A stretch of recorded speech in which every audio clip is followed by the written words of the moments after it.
So for the UN events where they do 2 days ago, I was watching the speech of our Vice President Kashim Shettima and the Kenyan president, and they complain. Say as Africa big rich, so we not get permanent seats for councils for UN. As this Africa big rich, so and we're the richest continent in the world in terms of resources, we not get permanent seats for any council for UN. I'm going to show you these two speeches before I talk my mind. Let's start with Vice President Kashim Shettima. Make 4 points today to outline how we can do this. 1. Nigeria must have a permanent seat at the UN Security Council. Must. This should take place in the Security Council of the UN.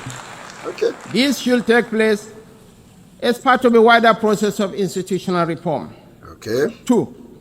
We need urgent action to promote sovereign debt relief and access to trade and financing. 3. Countries that host minerals must benefit from those minerals.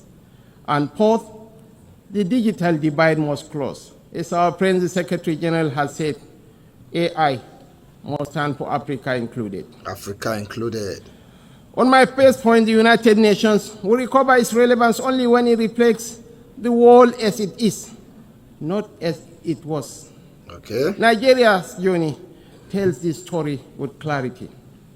When the UN was founded, we were a colony of 20 million people.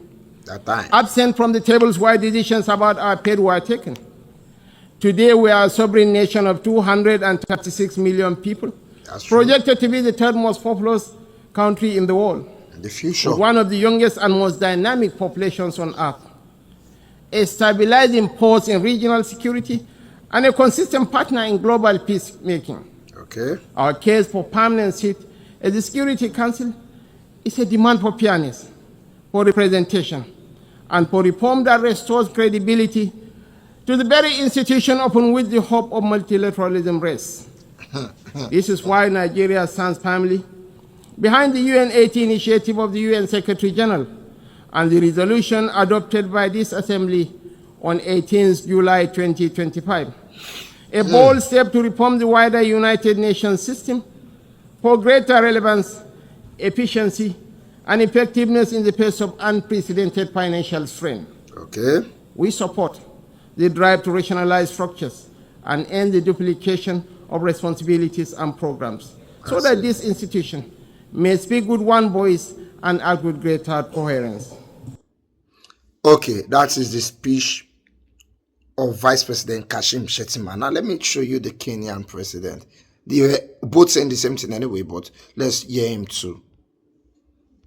You cannot claim to be the United Nations while disregarding the voice of 54 nations. Africa. It is not possible. Clap for him, clap. Africa is no longer willing to wait on the margins of global governance while decisions about peace, security, and development are made without our understanding, without our perspectives, and without our voice.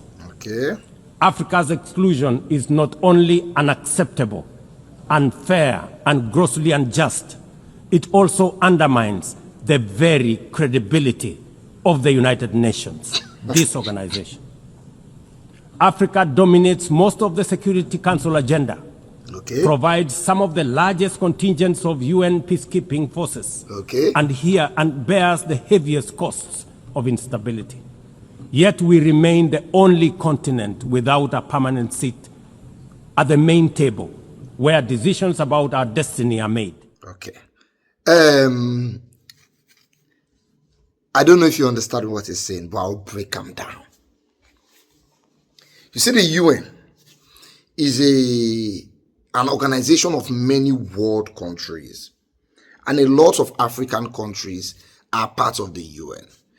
Now, the UN has 4 councils. It should be like our House of Senate. When they get Economic Committee, they get Security Committee, and also UNB.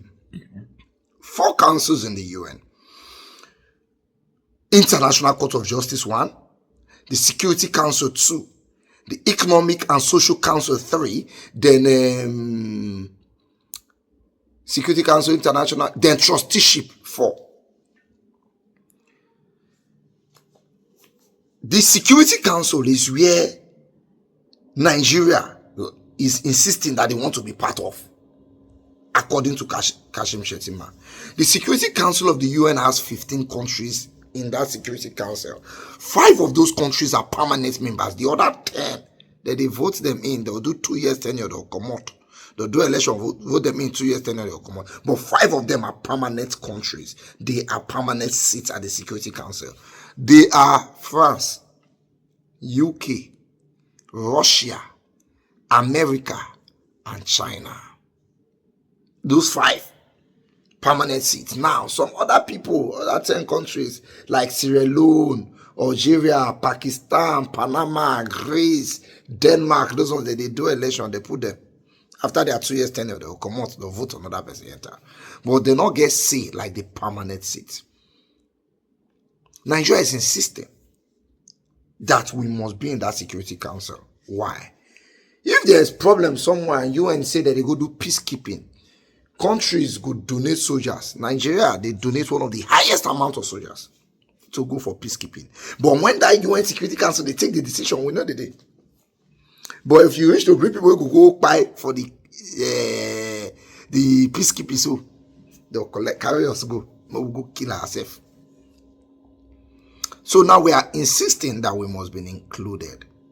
And that is what the Kenyan president is saying. Does it make sense? No.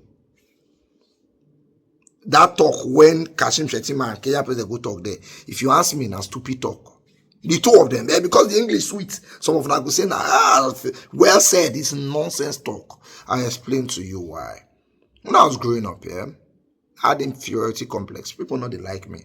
I was an only child. Now only me, my mom born for my pa. So to my left, my stepbrothers. To my right, my stepbrothers. People really don't like me. And I don't get brought up with my blood brother when I feel me.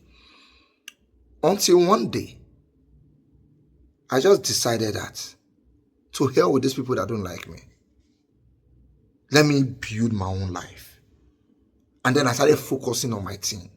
I started focusing on books, started focusing on things I can do. So what it did was it brought out a talent in me. So those people that did not like me, when they see the things that they do, even though they did not like me, they acted as if they liked me. Some of them respected me. If I not be some, all of them respected me. So where they could not like me, where they did not like me, they respected me. They didn't have a choice. What am I trying to say? 2 set of people when this whole world no like is Africans and the Middle East. They don't like them. They don't like us. But you see, Africa go they struggle, follow them. You must include me. I must join. I must belong. You they see Arab nations, they follow, they do that nonsense. No, those people have secluded themselves. They are focused on their resources and focused on building themselves. So the world is respecting them. You don't like them, you respect them. Do you know what they gathered in Qatar doing recently? Those Arab nations, they wanted to create a group of country. Wait till this thing when Ukraine won't join by all means, so NATO. They want to create their own NATO. So as I'm talking to you now, Pakistan and Saudi Arabia don't sign an agreement. If you touch Saudi Arabia, you touch Pakistan. If you touch Pakistan, you touch Saudi Arabia. Because they have noticed that America cannot protect them.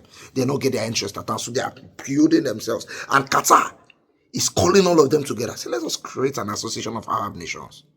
That's what we should do in Africa. They don't like us. And leave them. Must you be in their UN? Leave them. Come back home. Find a way to build our nation. We no want to borrow money from them again.